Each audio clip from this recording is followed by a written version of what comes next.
For sure, blockchain is to replace a lot of systems and technologies we are currently using.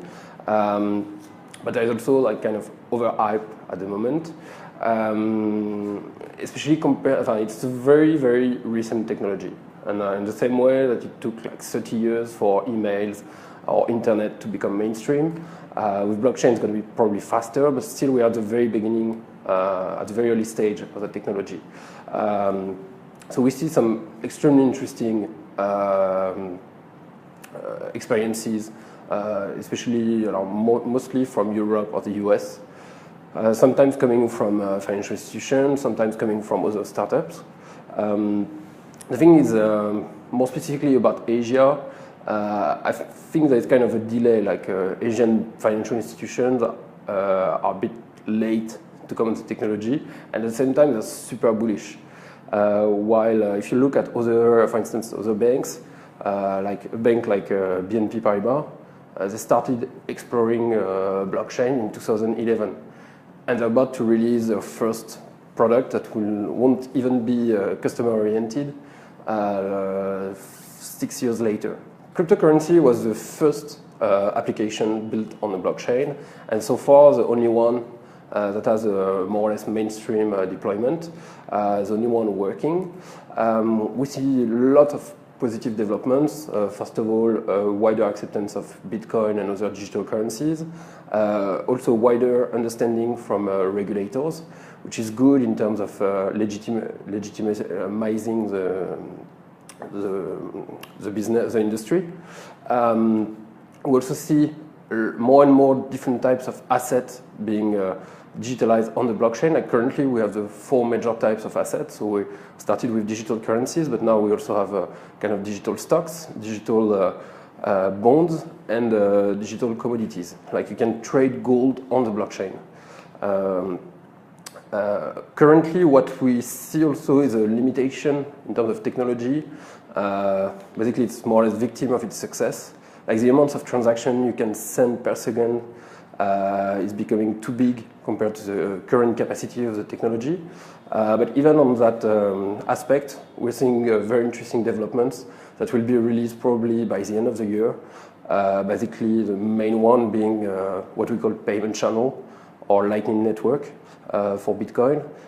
It will be a new technology that will enable more transactions per second on the Bitcoin blockchain. We'll see also similar development on Ethereum blockchain as well.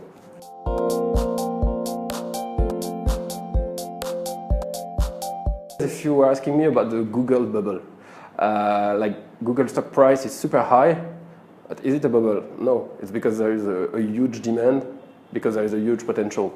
And to me, Bitcoin is the same. If you look at the price, it's been growing by 178% over 2016, I think. Demand is exploding. The amount of user is exploding as well. It's getting legitimized by regulators all across the world now, in Europe, in the US, also now in Japan, soon in Australia.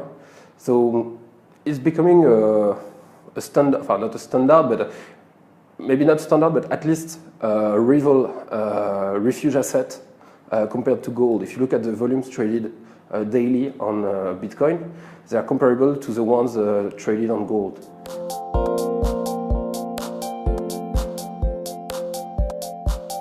That is obviously an issue, but like with every new technology, usually first adopters are fraudsters. If you look at internet in the early days, all the articles were about fraud, porn, crime, and so on the internet. And yeah, Bitcoin is pseudonymous, and it took time for law enforcers to understand it and apprehend it. But for instance, us were part of the Europol Digital Currency Task Force. I was like 3 weeks ago in Qatar giving a presentation for Interpol and Europol in front of most of the cybercrime law enforcers internationally. There is a more and more understanding from their side on Bitcoin, and they can track digital currencies. So it's definitely not recommended today for a fraudster or money launderer to use Bitcoin. And exchanges like us, who have a very transparent approach and very legitimate approach, we won't enable this type of users to trade on our platform. Especially that now Bitcoin is getting more and more regulated in more and more countries. So it's definitely something that is bound to disappear or to be reduced to a much smaller extent. At the same time, we see other currencies that are appearing that enable more anonymity. So those fraudsters or money launderers will move to those currency, which is very favorable for Bitcoin because it will mean that the volumes will be cleaner and cleaner. And then last but not least, if you look at the currency of choice for money launderers and fraudsters,